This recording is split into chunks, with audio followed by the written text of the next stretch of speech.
Muy bien, hoy trabajamos entonces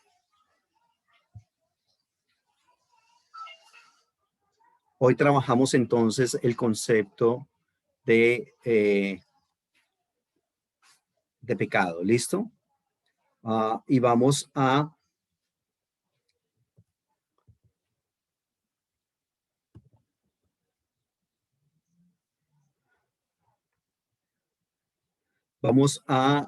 trabajar este concepto que es muy importante en el Antiguo Testamento.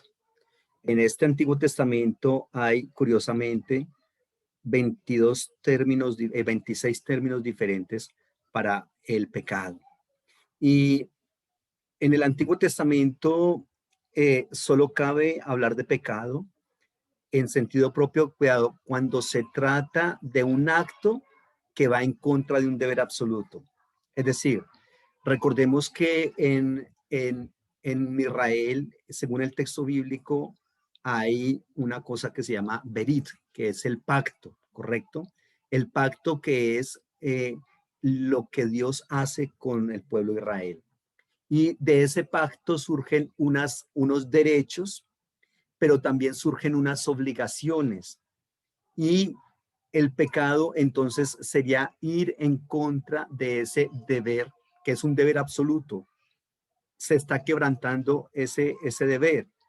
Y por lo tanto, captar la gravedad del pecado desde esa perspectiva está íntimamente relacionado con la mayor o con la menor claridad que tiene una persona en cuanto a la conciencia de la obligación moral. Es decir, la persona tiene una obligación moral y esa persona tiene que estar consciente, qué tan consciente es de esa obligación moral.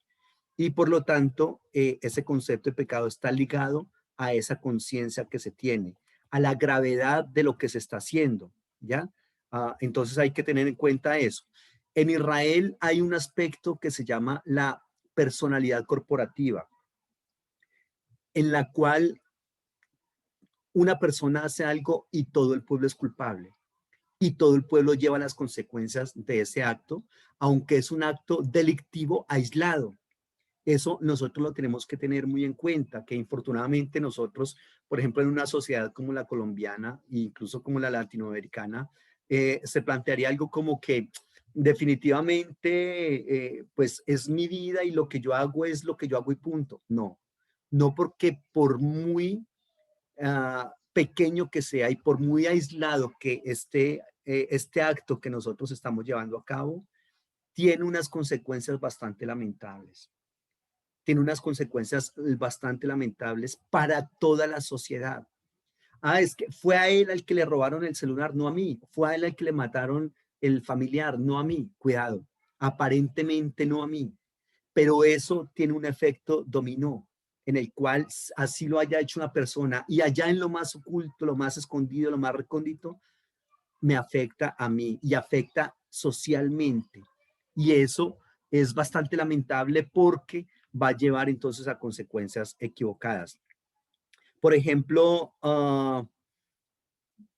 esa personalidad corporativa se ve en Israel en el caso del famoso Jerem, recordemos nosotros, cuando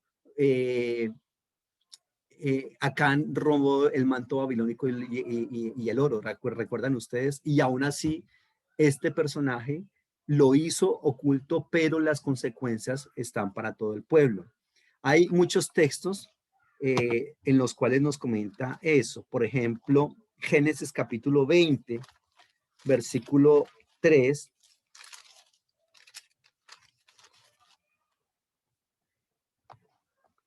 Pero Dios vino a Abimelech en sueños de noche y le dijo, vas a morir a causa de la mujer que has tomado, la cual es casada y tiene marido. Pero como Abimelech no se había llegado a ella, le respondió, Señor, ¿matarás también al inocente? No me dijo él, mi hermana es, y ella también dijo, es mi hermano. Con sencillez de mi corazón y con limpieza de mis manos has hecho esto. Entonces, fíjese que hay una responsabilidad colectiva ahí, porque hay muchas personas que van a llevar las consecuencias por haber tomado a una mujer que pertenecía a otro hombre, aunque esta persona le había dicho, Abraham le había dicho y su esposa también le había dicho, no somos hermanos. pero hay unas responsabilidades colectivas ahí. En el 26:10 dice, pero Abimelech replicó, ¿por qué nos has hecho esto? Un poco más y habría dormido alguno del pueblo con tu mujer y tú habrías traído el pecado sobre nosotros. Fíjese qué concepto tan importante de responsabilidad colectiva la que tienen estas personas, que eso es algo que nosotros tenemos que tener en cuenta. Reitero, ojalá lo tuviésemos en cuenta. De ahí que sería algo muy importante, porque por lo menos mediríamos un poco más las consecuencias de nuestros actos. El tema, recuerden que estoy trabajando hoy, se llama el tema del pecado. En la teología sistemática, este tema se conoce con el nombre de amartiología, porque en el griego una de las palabras que hay para pecado, que hay más o menos unas 7, 8, 9 palabras, es hamartía. Entonces, esa palabra prestó su nombre para referirse a todo el concepto de pecado en la teología sistemática, hamartía. En el hebreo hay 26 términos diferentes, ¿listo? Otro ejemplo de esa responsabilidad colectiva está en Deuteronomio 21, del 1 al 9. Y también en Josué capítulo 7, versículo 11, donde todo el pueblo va a llevar las consecuencias del acto de un solo hombre. Mire lo que dice en el Josué 7:11. Israel ha pecado y aún no han quebrantado mi pacto, el que yo les mandé. Y también han tomado algo del anatema y hasta lo han robado. Han mentido y aún lo han guardado entre sus enseres. Cuidado, es impresionante cómo este texto utiliza el, el, el plural para hablar de todo eso. Han pecado, han robado, han guardado. Perdón, fue un solo hombre que ni siquiera su familia estaba enterada del asunto. Y se plantea entonces cómo este personaje está llevando o haciendo que el pueblo lleve las consecuencias de eso. Todo el país, por ejemplo, también puede quedar manchado con un homicidio, según nos dice en el texto de Números capítulo 35, versículo 29, Números 35, 29. Dice así, estas cosas serán una norma, un derecho para ustedes y para sus descendientes en todos los lugares donde habiten. Cualquiera que dé muerte a alguien, según la declaración de los testigos, morirá el homicida, pero un solo testigo no bastará para condenar a muerte a una persona. No aceptaré rescate por la vida del homicida porque está condenado a muerte. Indefectiblemente morirá. Tampoco aceptaré rescate por el que huyó a la ciudad de refugio para que vuelva a vivir en su tierra antes que muera el sumo sacerdote. No contaminaré la tierra donde vivas porque esa sangre mancillará la tierra y la tierra no puede ser purificada de la sangre derramada en ella, sino es por la sangre del que la derramó. No contaminen la tierra donde habitan, en medio de la cual yo habito, pues yo el Señor habito en medio de los hijos de Israel. Ojo, están hablando de una persona que es un homicida y sin embargo, por ese acto de ese homicida, que es un acto supuestamente aislado, toda la tierra va a ser entonces manchada, toda la tierra va a ser contaminada. Entonces, eso es un poco fuerte ese concepto. Por lo que respecta al pecado, ese proceso significa que comienza a verse un acto consciente. Cuidado, el pecado es un acto consciente y responsable. Y ese acto consciente y responsable es uno en el cual el ser humano se eh, revela contra la autoridad absoluta de Dios y se erige él mismo en guía de su propio camino y utiliza los dones que Dios le ha dado para su propio provecho. Eso es lo que está pasando en Génesis 3. Realmente en Génesis 3 ni siquiera está el término pecado, pero se habla del pecado original a partir de ese texto.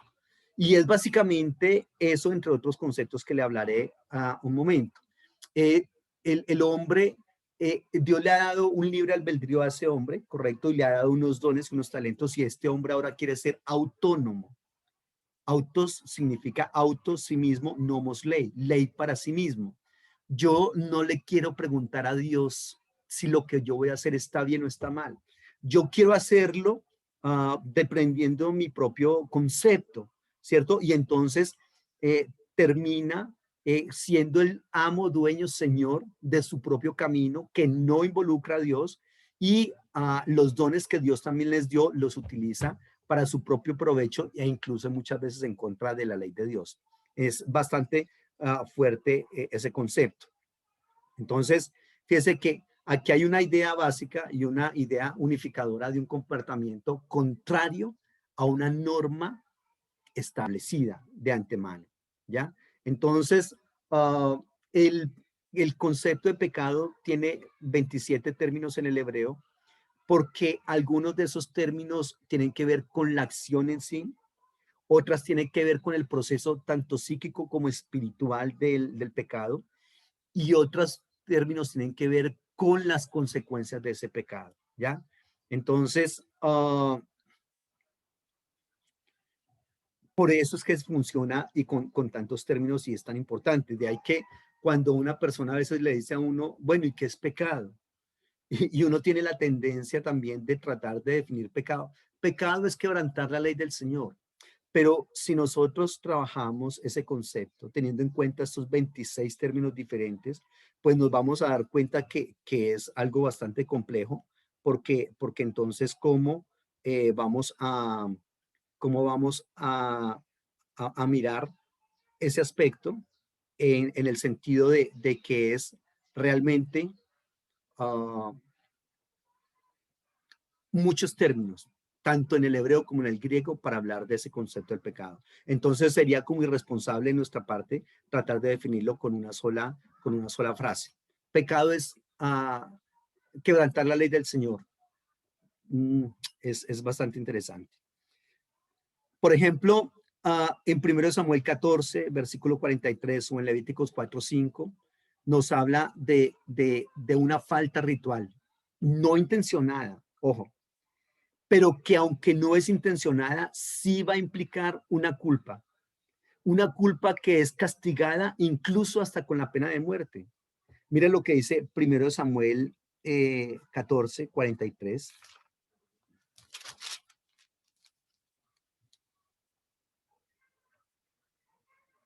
Entonces Saúl dijo a Jonathan, cuéntame lo que has hecho. Y Jonathan respondió, ciertamente gusté un poco de miel con la punta de la vara que traía en mi mano y he de morir por eso.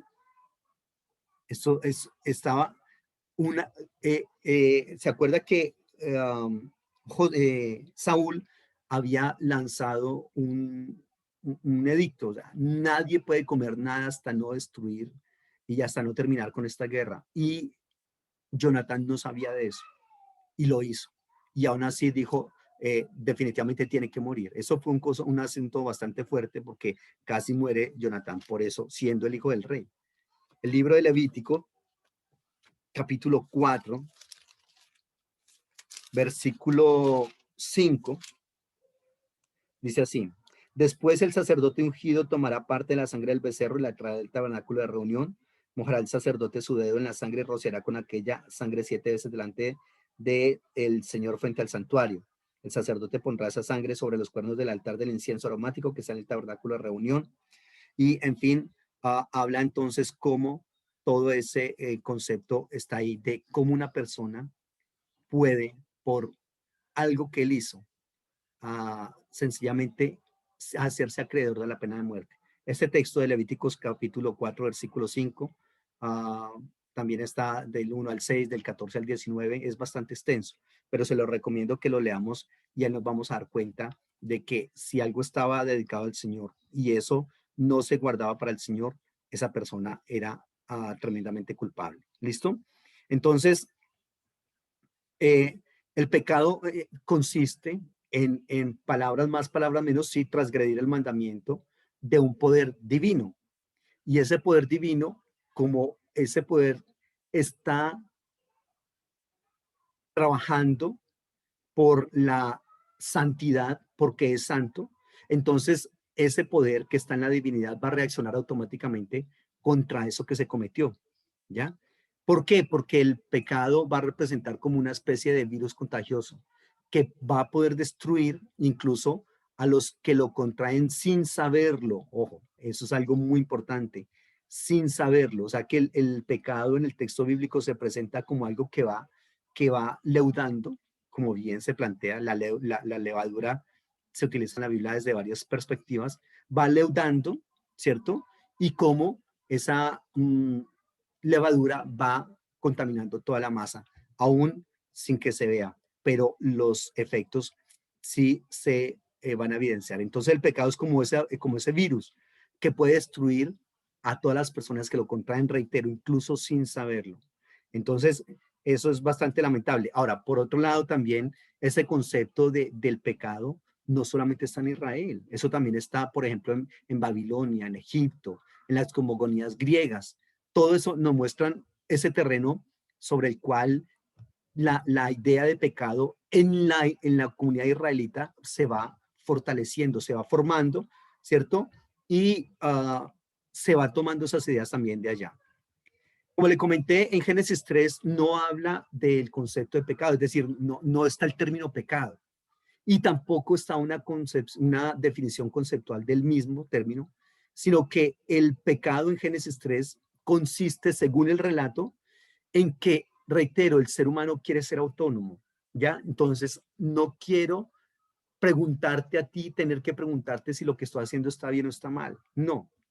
En que, en que la libertad de decisión que Dios nos ha dado se utiliza también para tomar decisiones en contra de Dios. Fíjese eso, el Señor le dio al ser humano una autoridad, sí, le dio una libertad, ¿correcto? Una autonomía, lo que llamamos libre albedrío, un poder de decidir, un don volitivo, ¿correcto? Y el ser humano ahora lo va a utilizar aún para tomar decisiones en contra de Dios. El concepto de pecado en Génesis 3 tiene que ver con que no reconoce la autoridad de Dios. El ser humano no quiere reconocer la autoridad de Dios. En que, cuidado, prefiere discutir la ley del Señor antes que cumplirla. Qué complicado es eso. Pero eso es lo que el hombre pretende, no quiere cumplir la ley del Señor, sino que pretendo discutirla más bien porque es que yo también argumento, porque es que yo también pienso. Y entonces esa ley como que no me parece, por lo menos en su totalidad, y por lo tanto entonces voy a hablar en contra de ella. Se critica el mandamiento de Dios en cuanto a qué, en cuanto al por qué. Se cree o se piensa que eso no va con uno o se discute si es un buen precepto o no lo es, ¿ya? Y eso está ahí en el Génesis 3.2, Génesis 3.4. Uh, y el pecado también incluye el que el ser humano quiere ser como el mismo Dios. De hecho, en el texto está en el Génesis 3 que la serpiente le dice, serán como Dios, ¿cierto? Y mire lo que dice el versículo 5, pero Dios sabe que el día que coman de él serán abiertos vuestros ojos y serán como Dios. Ahí está el término Elohim, serán como Elohim. Entonces, el pecado consiste en que el ser humano quiere ser como Dios. Es decir, y al querer ser como Dios es porque no tanto con las obligaciones que tiene Dios, obligaciones basadas en el amor con el ser humano y con toda su creación, sino más bien es en el poder que tiene ese Dios que también lo quisiera tener el ser humano, ¿ya? De no ser responsable también delante de Dios, de no tener que considerar que ese Dios sea su Señor, sino que Él mismo sea el Señor de Él. Eso incluye el pecado. Entonces, cuando por fin en Génesis 3 se toma la decisión en relación con el árbol y su fruto, curiosamente la serpiente calla. La serpiente no está ahí, no aparece ya en el relato, solamente aparece para dar su argumento, pero posteriormente es Eva la que está sola cuando tiene que tomar la decisión. El hombre aparece solo en la decisión que ha de temer, que ha de tomar. ¿Listo? Muy bien. Uno de los términos para pecado, que creo que es el más conocido, es el término jatá. Es el término jatá. Voy a ampliar acá un poquitico.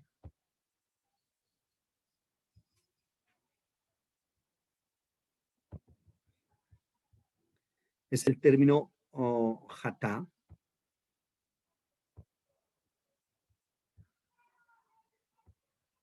tal cual está acá en este momento. Este jatá. Y está obligado, este término es como un concepto en el cual eh, incluye básicamente a estar obligado a cargar con la culpa. Es, es, es una transgresión. Este término, oh, el primer término que está acá, perdón, es este de acá. Permítame, lo comparto un momentico.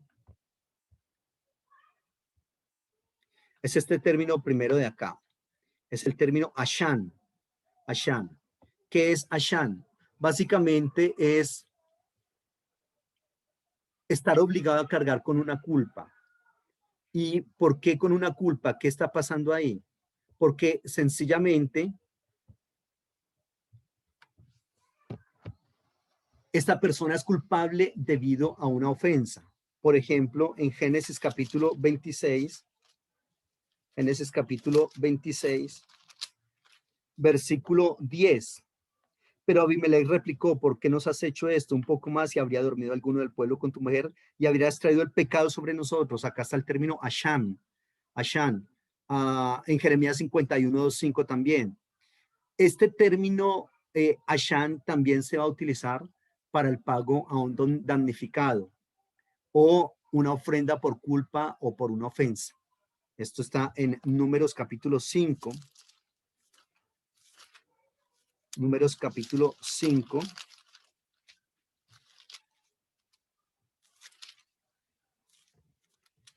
Versículos 7 y 8. Aquella persona confesará el pecado que cometió y compensará enteramente el daño. Añadirá sobre ello la quinta parte y lo dará a aquel contra quien pecó. Y si aquel hombre no tiene pariente al cual se ha compensado el daño, se dará la indemnización del agravio al Señor entregándola al sacerdote, además del carnero de las expiaciones con el que el sacerdote hará expiación con él. Este término Ashan tiene que ver también con el pago que se utiliza para dar, aquí hay esta palabra bien interesante, añadirá sobre ello una quinta parte. Eso es lo que se llama restitución. Restitución es restituir, es decir, devolver a la persona en algo lo que se le dio o lo que se le quitó. Eso es lo que en el Nuevo Testamento Zaqueo está diciendo: si le he quitado a alguien, se lo devuelvo 4 veces. Y esto es muy importante porque es un concepto eh, que nosotros poco manejamos en la iglesia. Desde que, digamos, una persona, a ver, cometió una falta contra otra, qué sé yo, habló mal de esa persona. Y entonces después le dice: mire, yo quiero ofrecerle disculpas y pedirle perdón porque es que yo estuve hablando mal de ti. Y la otra dice: sí, ¿verdad? Vea, pues, sí, lo perdono. Pero la idea es no solamente ir a pedir perdón, sino que, perdón, ahora tiene que decirle a esa persona o decirle, si habló mal con una persona, tendría que hablar bien de esa persona con 5 más. Esa es la restitución. Aquí dice que le añadirá la quinta parte. Y eso sería muy importante. Ese es el concepto de la shan, que la raíz de ese término es la aleph, la shin y la men, ashan. Y entonces tiene que ver entonces con esa clase de transgresión, ¿correcto? Debido a una ofensa que se le hace a otra persona, y también tiene que ver con el pago a esa persona que ha sido damnificada. Textos, por ejemplo, como Levítico 5:18 o Isaías 53:10, también lo declaran de esa manera. O, por ejemplo, Isaías 53:10 o Levítico 22:16. Mire, este texto de Isaías lo voy a leer porque ese texto es muy importante. Es uno de los cantos del siervo. ¿Se acuerdan que en el Deuteronomio Isaías están los famosos cantos del siervo, no? Isaías 53 es uno de esos cantos del siervo. Y mire lo que dice el versículo 10. El Señor quiso quebrantarlo, sujetándolo a padecimiento, cuando haya puesto su vida en expiación por el pecado. Aquí está el término Ashan. Por el pecado verá descendencia, vivirá por largos días y la voluntad del Señor será su mano prosperada. Entonces, el siervo del Señor se declara Ashan por el pueblo. Recordemos que él lleva en sí el pecado del pueblo. ¿Listo? Otro término para pecado es el término hatat. Hatat. Para los que están siguiendo en el hebreo está la letra Het, la letra Tet, la letra Aleph y la letra Taf. Hatat. ¿Qué es hatat? Ese es uno de los términos más utilizados en el hebreo para pecado. Básicamente significa errar un objetivo, desviarse, andar equivocado. También significa fallar respecto a una norma e ir en contra de un precepto o de una prohibición. Ese término hatat también significa crimen, por ejemplo, en Jueces capítulo 20:16. Entonces, básicamente este hatat muestra una falta. Cuidado, como le he venido diciendo desde el principio, hay una relación comunitaria. Y este término hatat lo que significaría es que se ha lesionado esa relación, se ha lesionado, se ha fracturado. Entonces, eso significa que un hombre falta contra otro hombre, o también puede faltar contra Dios o falta contra ambos, porque recordemos que todo pecado primero es contra Dios y luego contra la persona que se comete. Entonces, hay varios textos que trabajan ese asunto. Por ejemplo, como le comento, Jueces capítulo 20:16 o primero de Samuel 2:25.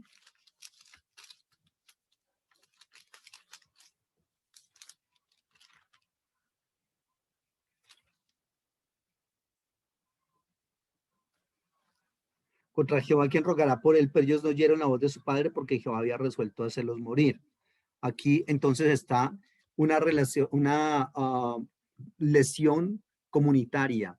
Aquí está hablando de los hijos de Elí, correcto, que hacían cosas equivocadas y por las cuales estaban quebrantando seriamente la comunidad entera. ¿Listo? Entonces, Proverbios capítulo 19 también lo propone. Proverbios 19:2 nos habla de cómo cuando en esa relación comunitaria hay ciertas normas de comportamiento y al violar esa relación se violan también esas normas de comportamiento, obviamente. Entonces, nosotros socialmente tenemos unas normas, correcto, que esas normas deben observarse. Si no se observan, pues sencillamente no hay absolutamente nada. ¿Por qué? Porque se está lesionando esa comunidad. Uh, Ese término hatat también tiene que ver con cometer una falta, con equivocarse, con ofender. En textos, por ejemplo, como Génesis 39:9. Permítame, lo leo. Génesis 39:9.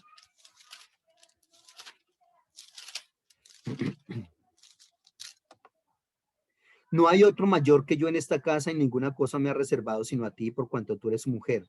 ¿Cómo pues haría yo este gran mal y pecaría contra Dios? Aquí está el término hatat. José le está diciendo eso a la esposa de Potifar. Y en el capítulo 40, versículo 1 dice, aconteció después de estas cosas que el copero y el panadero del rey de Egipto delinquieron contra su señor, el rey de Egipto. Ojo, aquí dice delinquieron, pero aquí está también el término hatat, hatat, que este término hatat tiene que ver con no cumplir las obligaciones laborales. Aquí habla de el copero y el panadero del faraón, recordarán ustedes la historia, y ellos lo que están haciendo es que no están cumpliendo a cabalidad desde la perspectiva del faraón con lo que se les ha encomendado, y por lo tanto ellos son depuestos de sus cargos. Pero vea que curiosamente alguien diría, pero a ver, eso qué pecado es si ellos lo que están faltando es contra sus empleos, es decir, están fallando en cosas que les asignaron a hacer en su trabajo y no las están haciendo.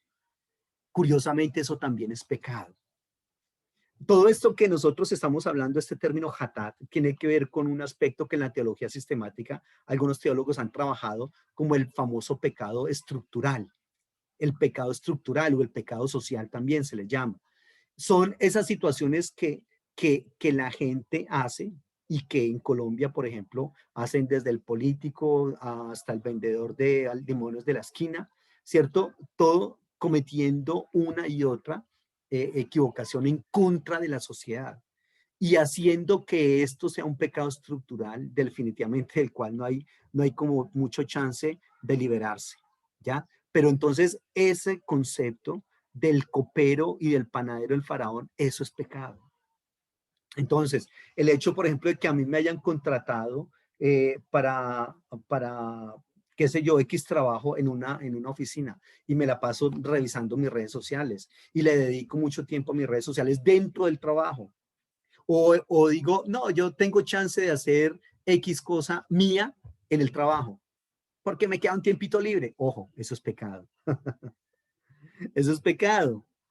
Ahí está el término hatat en el texto bíblico. Ahí hay otros textos, por ejemplo, 1 Samuel 2:25, Génesis 13:13, Levíticos 19:17.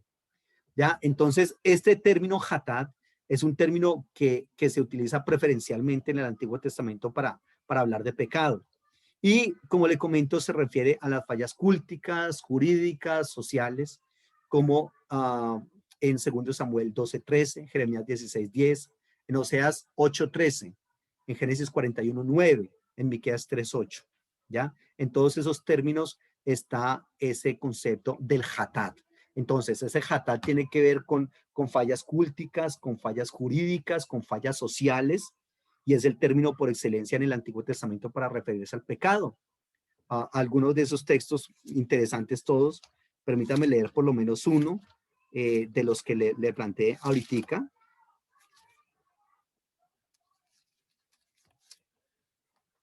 Estoy en, por ejemplo, puede ser 2 Samuel 12:13, a ver qué nos dice.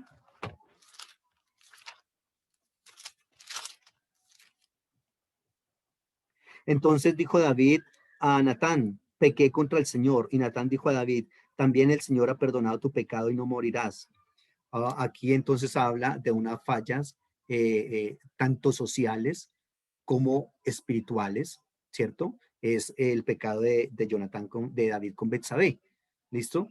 Y ahí se habla. Entonces reitero, el pecado no es solamente una falla cúltica, no es solamente una falla contra la ley religiosa o teológica de Dios, sino también es fallas jurídicas, fallas sociales también.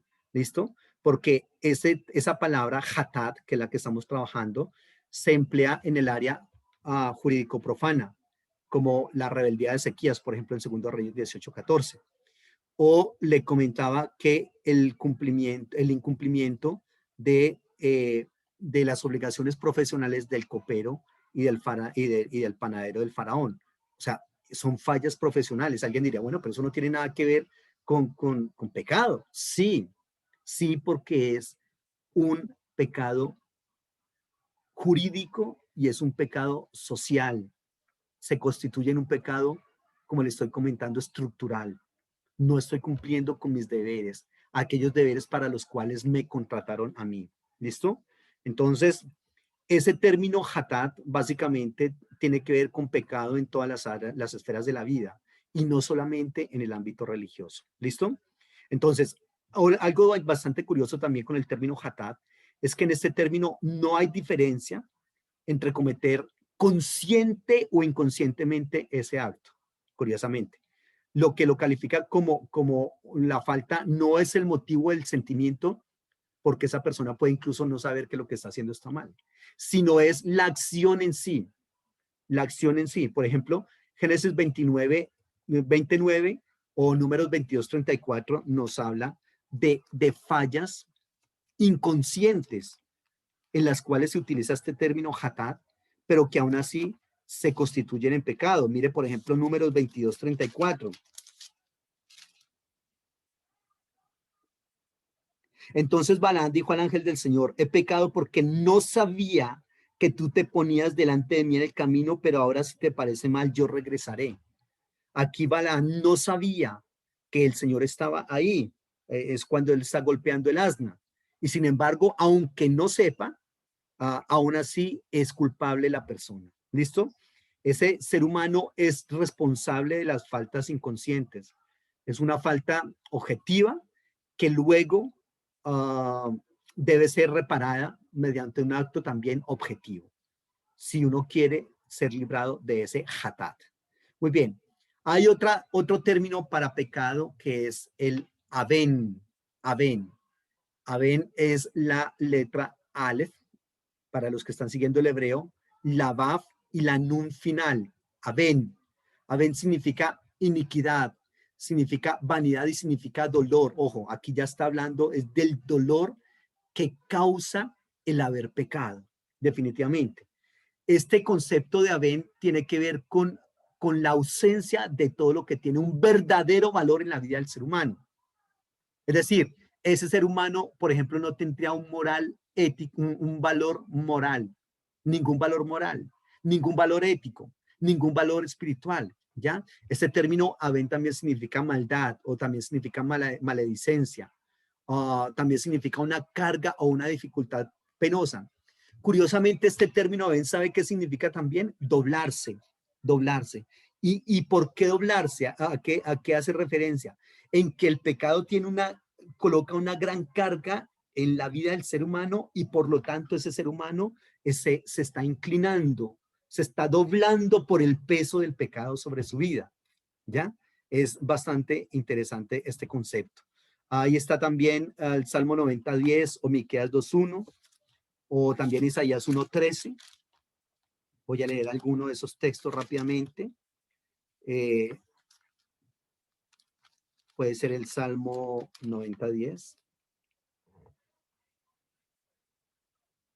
Los días de nuestra edad son 70 años y si en los más robustos son 80 años. Con todo, su fortaleza es molestia y trabajo porque pronto pasan y volamos. Este término que se traduce aquí como molestia es lo que está el término Abén, ¿ya? Que habla del concepto de molestia, ¿ya?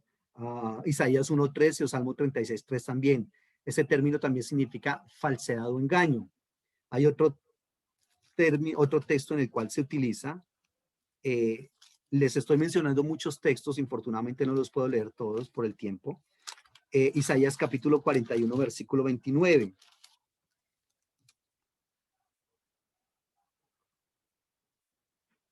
Y dice así, 41, 29.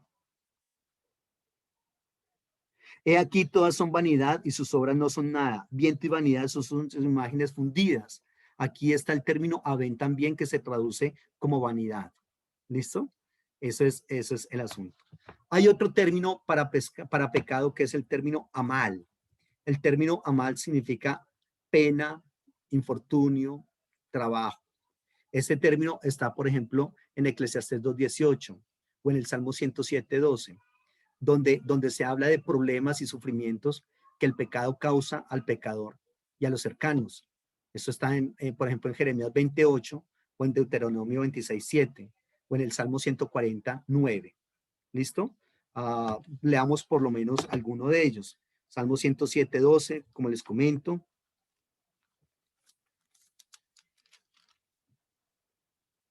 Y dice así. Por esto quebrantó con el trabajo sus corazones, cayeron y no hubo quien los ayudara. Ese término, ahí está el término amal, donde dice quebrantó con el trabajo sus corazones y no hubo quien los ayudara.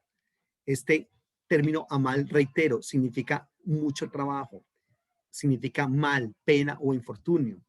Entonces, aquí se está refiriendo al gran trabajo que incluye en el ser humano eh, el pecado, que coloca cargas, actividades extras en la vida del ser humano.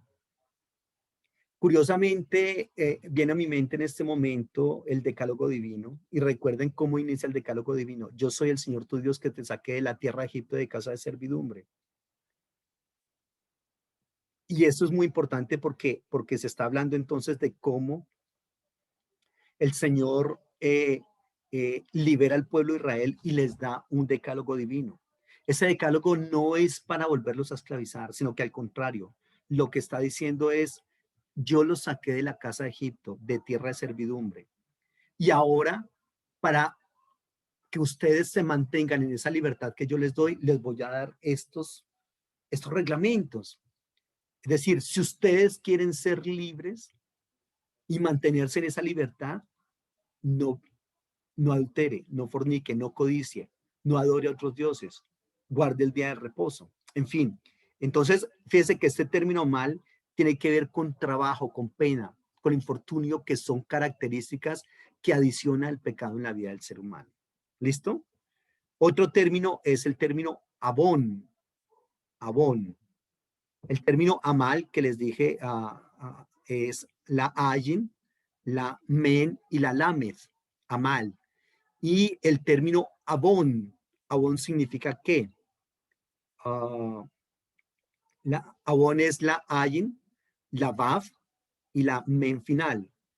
Abón significa también, curiosamente, el peso del pecado. Es el cargar con la culpa. Reitero, este también significa como estar doblegado, torcido, pervertido. ¿Estás conmigo, Eloy? Sí, pastor, sí, claro que sí. Ok, muy bien. Ese término aven también significa eso. Entonces, perversión de la vida. Este término abón significa también perversión de la verdad. ¿Ya? Y este término tiene que ver con cómo el sujeto es en su conciencia, siente la culpabilidad de lo que le está haciendo. Y tiene que ver entonces con esta parte moral, este pecado. Otro término para pecado es el término rasha. Rasha, que es la letra resh, que es la letra shin y la letra ayin. Y este término significa ser malvado, ser culpable. Significa amenazar la vida de sus compatriotas, curiosamente. Rasha, ser malvado, ser culpable y amenazar la vida de sus compatriotas. Eso está en textos, por ejemplo, como el Jeremías 5:26 o Proverbios 12:6 o Proverbios o Salmos 140, versículo 5 y versículo 9. Cuidado, este término rasha se utiliza, por ejemplo, cuando alguien mata personas inocentes. En textos como Segundo Samuel capítulo 4, versículo 11. Cuanto más a los malos hombres que mataron a un hombre justo en su casa y sobre su cama. Ahora pues, ¿no he de demandar yo su sangre de vuestras manos y quitarles la tierra? Aquí está el término rasha y habla de uno que le quita la vida a un inocente. Entonces, este término rasha tiene que ver con el cargar en sus manos y en su vida el delito de la sangre. Y obviamente, ¿qué le correspondía en el Antiguo Testamento a una persona que mataba a otro? Entonces, recordemos que también le pasaba, lo que le esperaba era la pena de muerte, ¿cierto? Según Números 35-31. Este término tiene que ver entonces con eso, ser malvado, amenazar la vida de los compatriotas. Es el término rasha. Otro término muy importante es el término ra. Ra, que también se utiliza mucho para pecado, es la letra resh con la ayin. Ese ra significa ser malo, significa obrar mal, hacer el mal. Este término significa crear dificultades a alguien o causarle daño a alguien. En textos, por ejemplo, como el de Números, capítulo 32:13. Números 32:13, que dice: así la ira del Señor se encendió contra Israel y los hizo andar errantes durante 40 años por el desierto hasta que se extinguió toda aquella generación que había obrado mal delante del Señor. Ahí está el término ra, que había obrado mal delante del Señor. Entonces, ¿cómo habían obrado ellos mal? Recordemos, con la rebeldía para Dios y la rebeldía para el líder, ¿correcto? Con la murmuración, con la no confianza en el Señor. Eso es obviamente una cantidad de dificultades que le estaban causando, reitero, tanto a Dios como a Moisés. Otro término es el término abar. Abar es la letra Ain, la letra Bet y la letra Resh. Abar. Abar significa rebasar. Abar significa tirar hacia otro lado, o también significa pasar adelante, o también significa quebrantar un mandamiento. En el texto, como Salmo 148:6 o Esther 3:3. Cuidado, ¿sabe qué significa este término avar también? Bastante curioso.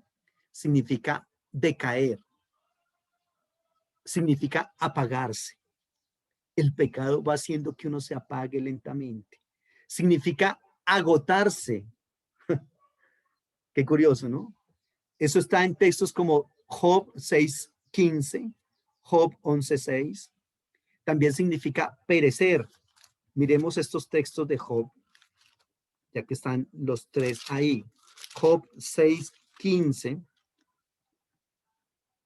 Pero mis hermanos no me han traicionado como un torrente. Perdón, pero mis hermanos me han traicionado como un torrente. Han pasado como las corrientes impetuosas que bajan turbias por el deshielo y mezcladas con la nieve, que al tiempo del calor se secan y al calentarse desaparecen de su cauce. Ojo, mis hermanos que me han traicionado como un torrente. Esa traición, ahí está el término avar, avar. ¿Listo? Ah, o también en el 11:6 dice, y te declarará los secretos de la sabiduría que son de doble valor que las riquezas. Sabrías entonces que Dios te ha castigado a menos de lo que tu iniquidad, aquí está el término avar, a menos de que tu iniquidad merece. ¿Listo? Y cómo está Job en ese momento, agotado, apagándose, decaído, es lo que se está planteando ahí. Y Job 34:20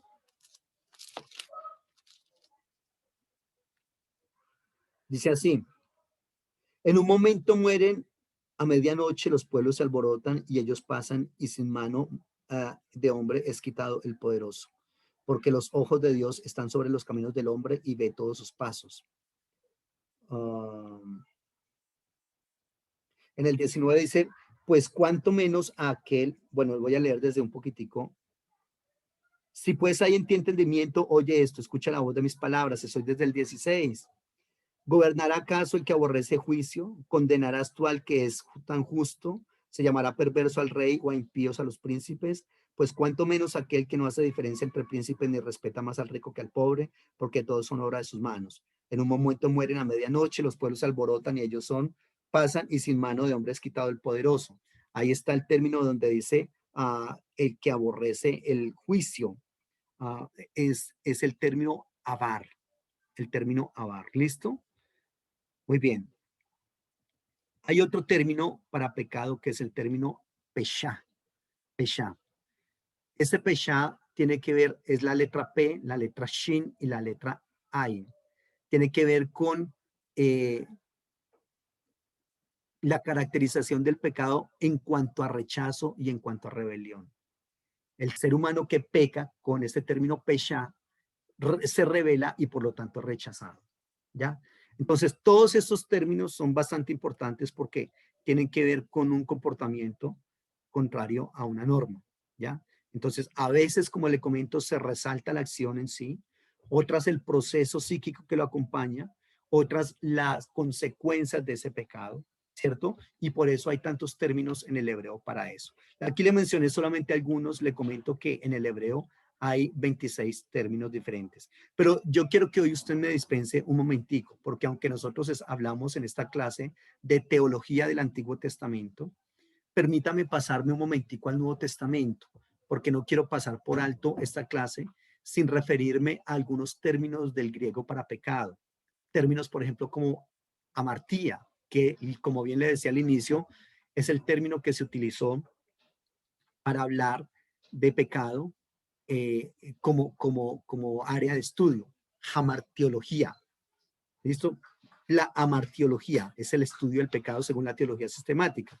Entonces, palabras como hamartía o palabras como paraptuoma también, o palabras como parábasis, estoy hablando del griego, o palabras como aselgeia, o palabras como anomía o caquía, son palabras interesantes para hablar del pecado en el Nuevo Testamento, o también la palabra adiquía. ¿Listo? Por favor, permítame, reitero, utilizar este momento para hablar de algunas de ellas, o por lo menos darle uno que otro, uno que otro versículo donde utiliza esa palabra. Por ejemplo, la palabra amartía. Amartía significa errar el blanco.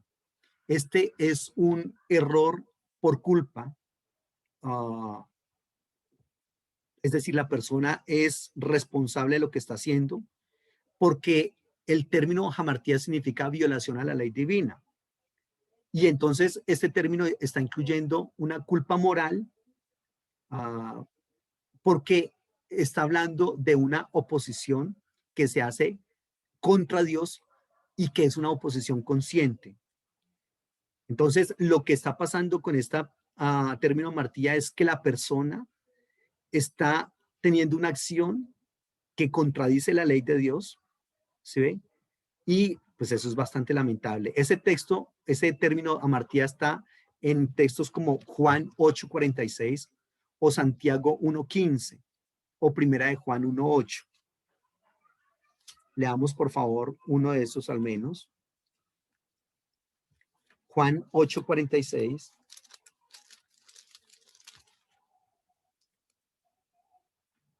¿Quién de ustedes puede acusarme de pecado? Y si digo la verdad, ¿por qué ustedes no me creen? Entonces, ahí está hablando Jesús cuando le dice, ellos estaban sacando pecho porque eran de familia de Abraham.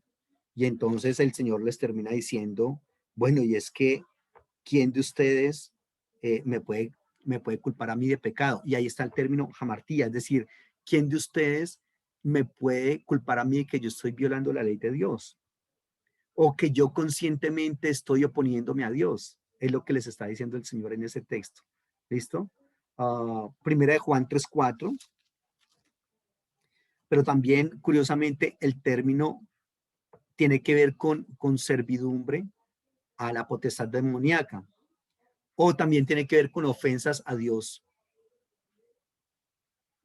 Por ejemplo, ya sea individualmente o colectivamente.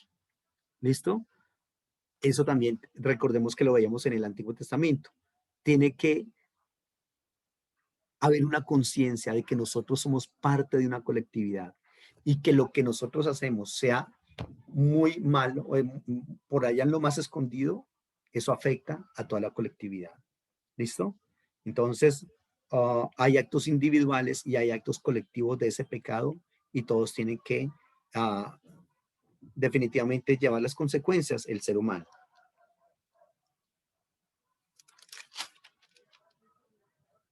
Jesús le respondió, estoy en Juan 8:34, de cierto les digo que todo aquel que practica el pecado es esclavo del pecado. Ahí está el término amartía. El pecado esclaviza a la gente. ¿Listo? El término paraptoma. Este término paraptoma es bastante interesante. Este término se sacó, ¿sabe de dónde? Curiosamente, este término se sacó de la ingeniería, de los agrimensores, los que medían los terrenos, porque este término paraptoma tiene que ver con un error de medición, tiene que ver con un desatino, tiene que ver con que yo me tomé una atribución que no me correspondía. Este término está en Mateo capítulo 6, versículo 14. Mateo 6:14. Por tanto, si perdonan a los hombres sus ofensas, los perdonará también a ustedes el Padre Celestial. Aquí está. Aquí está el término paraptuma, curiosamente.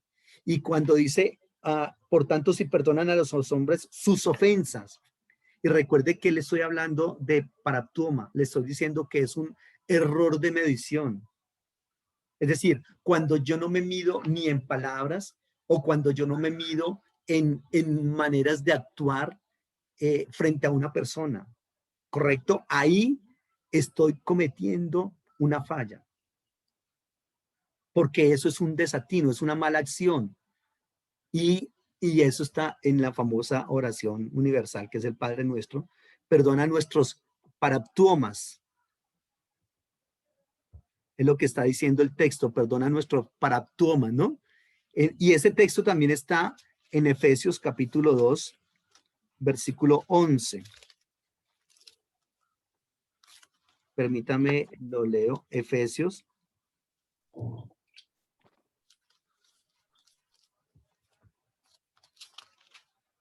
Efesios 2:11. Por tanto, acuérdense de que en otro tiempo ustedes eran gentiles en cuanto a la carne y eran llamados incircuncisión por la llamada circuncisión hecha con mano. Perdón, es Efesios 2:1. Él dio vida a vosotros cuando estabais muertos en vuestros delitos y pecados. Aquí está el término entonces paraptoma, que reitero que es paraptoma. Es un error de medición, un desatino. Es una referencia a las malas acciones que nosotros cometemos contra, reitero, Dios o contra el otro, pero recordemos que todo o mal obrar en contra del otro primero es contra Dios. Un término para pecado es el parábasis. ¿Qué significa eso de parábasis? Básicamente es dar pasos de acá para allá. Es dar pasos por encima de la ley. Recuerdo en este momento, y no lo voy a hacer ahorita, pero alguna vez estaba dando esta clase en la universidad y les hablé de esta palabra parábasis. E hice algo bastante fuerte, que parece bastante fuerte a los ojos. Coloqué la Biblia en el piso y me paré encima de ella. ¡Oh! ¿Eso para qué fue? ¿Cómo así? El profesor se para encima de la Biblia, eso es terrible. Y yo les dije, sí, se ve terrible, ¿cierto? Se ve irrespetuoso. Uno que ama tanto su Biblia y que dice es palabra de Dios y todo ese asunto, ver que otra persona se para encima. Y les dije, sí, eso es bastante lamentable, bastante terrible. ¿Sabe una cosa? El término parábasis que se utiliza para pecado en el griego, lo que significa es que yo me paro encima de la ley del Señor. Es decir, que la pisoteo.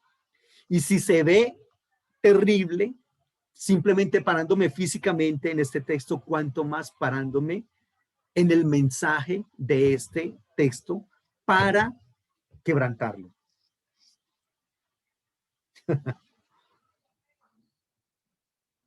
Este término parábasis significa ir más allá de la norma, significa malas acciones. Este texto está en Gálatas 3:19. Leamos por favor rápidamente este texto.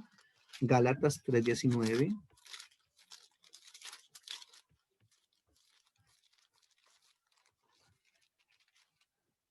Entonces, ¿para qué sirve la ley? Fue añadida a causa de las transgresiones, hasta que viniera la descendencia a quien fue hecha la promesa, y fue dada por medio de los ángeles en mano de un mediador. Aquí está el término parábasis, las transgresiones, o también está en Romanos capítulo 4, versículo 15. Romanos 4:15. La ley produce ira, pero donde no hay ley tampoco hay transgresión. Entonces, ¿qué significa este término parábasis? Dar pasos de acá para allá, dar pasos por encima de, transgredir, violar en el momento en que se va más allá de una norma. El término también significa malas acciones. Muy bien. Otro término es el término aselgeia. Aselgeia. ¿Y qué significa eso de aselgeia? Significa licencia. Ojo, este término es muy importante porque significa licencia o significa también desenfreno.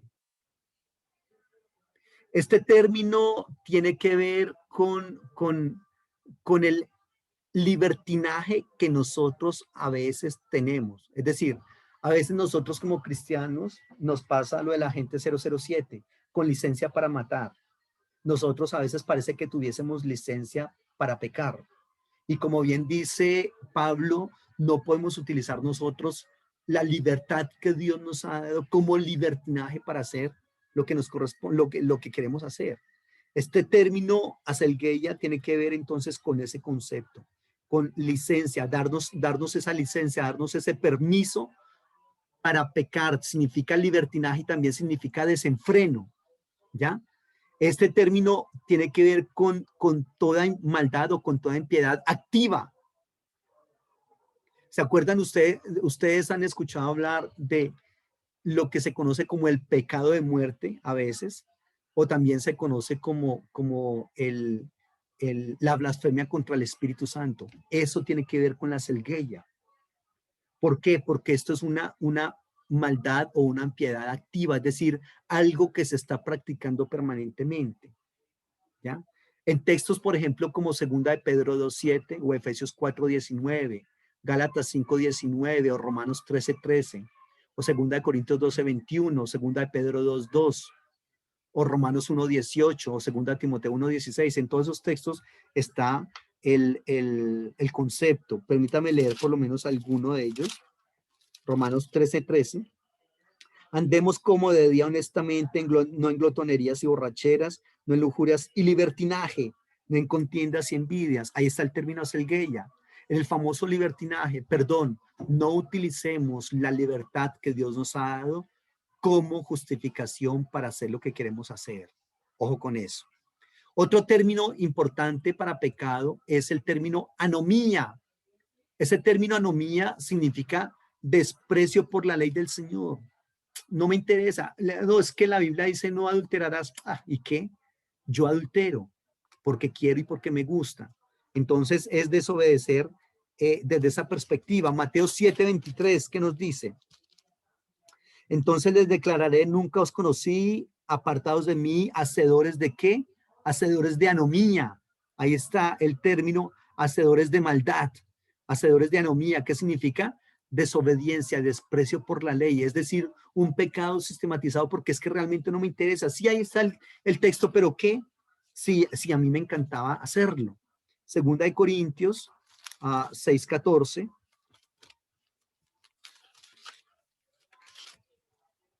No os unáis en yugo desigual con los incrédulos, porque qué compañerismo tiene la justicia con la injusticia. Ahí está el término anomía. ¿Y qué comunión la luz con las tinieblas? Ahí está. Entonces, otro término para pecado es el término caquía, que significa, ojo con este término importante. Este término caquía es utilizado para hablar de las relaciones entre hermanos que están destruidas. Fíjense, nosotros somos hermanos, pero eso no significa que no haya problemas entre nosotros. Y esos problemas que destruyen la comunión entre los hermanos es el término caquía en el griego. Ese término caquía significa también depravación moral y espiritual. Ese término caquía significa perturbación de toda comunión fraternal. Mire lo que dice en textos como Hechos 8:22 o Romanos 1:29. Hechos 8:22, arrepiéntete pues de esta tu caquía,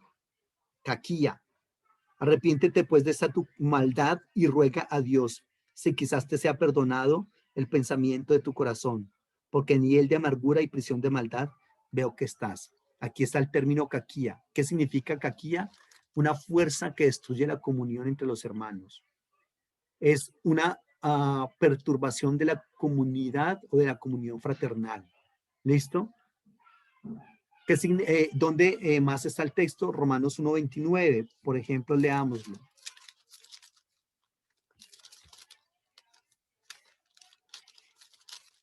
Romanos 1:29. Están atestados de toda injusticia, fornicación, perversidad, avaricia, llenos de envidia, homicidios, contiendas, engaños y perversidades.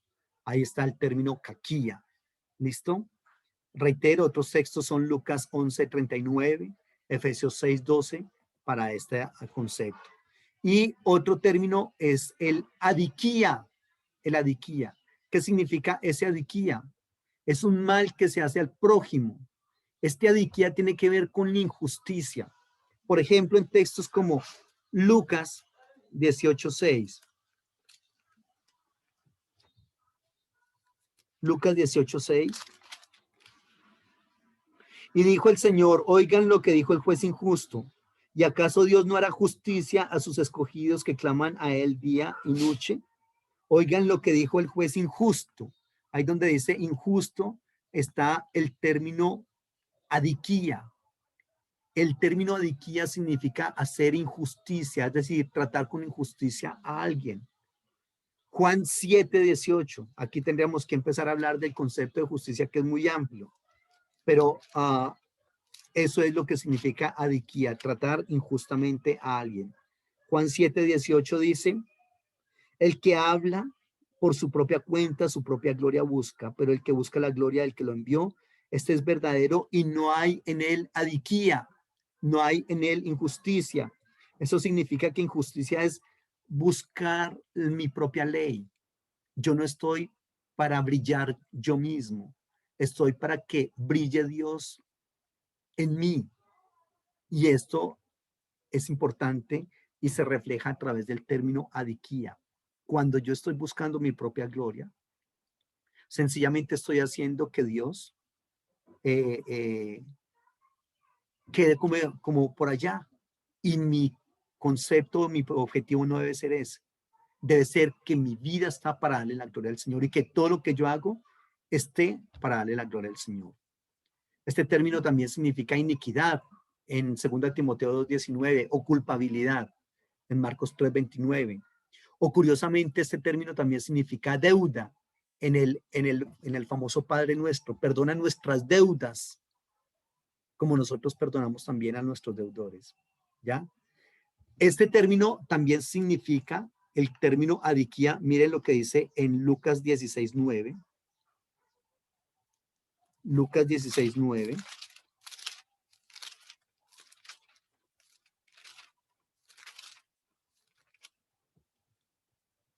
Y yo digo, ganen amigos por medio de las riquezas injustas, para que cuando éstas os falten, os reciban en las moradas eternas. Aquí está el término adiquía. Adiquía es un término utilizado para algo que se adquiere ilegítimamente. No me correspondía a mí, pero infortunadamente fui y lo adquirí ilegítimamente. Aquí está el término adiquía. Adiquía también tiene que ver con algo que tiene un valor que es una banalidad, que es una ilusión nada más. Ahí en el mismo Lucas 16:11 dice, si en las riquezas injustas no fuiste fieles, ¿quién os confiará en lo verdadero? Aquí, reitero, tiene que ver con lo que tiene un valor ilusorio, con lo que es una vanidad, una falacia, una mentira. Ahí está el término adiquía. Y también en Romanos 9:14 habla de la adiquía,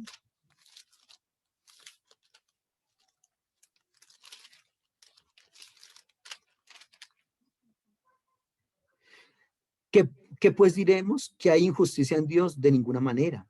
Pues a Moisés dice, tendrá misericordia del que yo tenga misericordia y me compadeceré del que yo me compadezca. Este término habla también de injusticia legal. Romanos 9:14. ¿Hay injusticia en Dios? Ojo, esto de injusticia legal tiene que ver con que a veces los que manejan el poder lo manejan a su conveniencia. Y dije a veces, pero la verdad es que es casi todas las veces. Y que no es correcto hacerlo de esa manera. Por lo tanto, eh, eh, es una injusticia, pero es una injusticia legal. Pero es que recordemos que la legalidad no es cuestión de principios, ni de ética, ni de moralidad, ni de espiritualidad, sino que la legalidad es cuestión de poder, de poder. ¿Cuántas cosas hay que son injustos, pero que son legales? Por ejemplo, el salario mínimo en Colombia. Eso es injusto, pero es legal, ¿ya? El aborto es injusto, pero es legal. Entonces, no porque una cosa sea legal, es justa. No porque una cosa sea legal, está bien delante de la presencia del Señor. No. La legalidad no es cuestión de verdad, ni de justicia, ni de moralidad, ni de una ética adecuada, o que refleje una espiritualidad adecuada, sino que la legalidad es cuestión de poder y de intereses propios. Y ahí está el término adiquía intentando explicar ese concepto. ¿Listo? Muy bien. Ese es, grosso modo, rápidamente, abuelo de pájaro, hablando del concepto de pecado en el Antiguo Testamento. Les hablé de la adiquía, les hablé de la caquía, de la anomía, de la aselgeia, les hablé de la parábasis, les hablé del paraptuma, les hablé de hamartía, les hablé en el hebreo de peshá, les hablé de abar, de ra, les hablé de rasha, les hablé de Abón, les hablé de Amal, de Aben, les hablé de Hatat y les hablé de Ashan. Bueno, hay algunos términos ahí. Reitero que por todos son básicamente como unos 26 y 8, serían como 33 términos diferentes para hebreo. En hebreo y en griego para pecado. Les hablé de algunos, infortunadamente el tiempo no me da para más y eso que lo que les hablé fue muy por encima. Esto es sencillamente una clase de Antiguo Testamento, aunque hoy me pasé al Nuevo Testamento, me disculpan por eso, pero la verdad no es, no pretendo agotar el tema, al contrario, lo que pretendo es sentar un primer, digamos, una primer base para hablar de ese tema del pecado.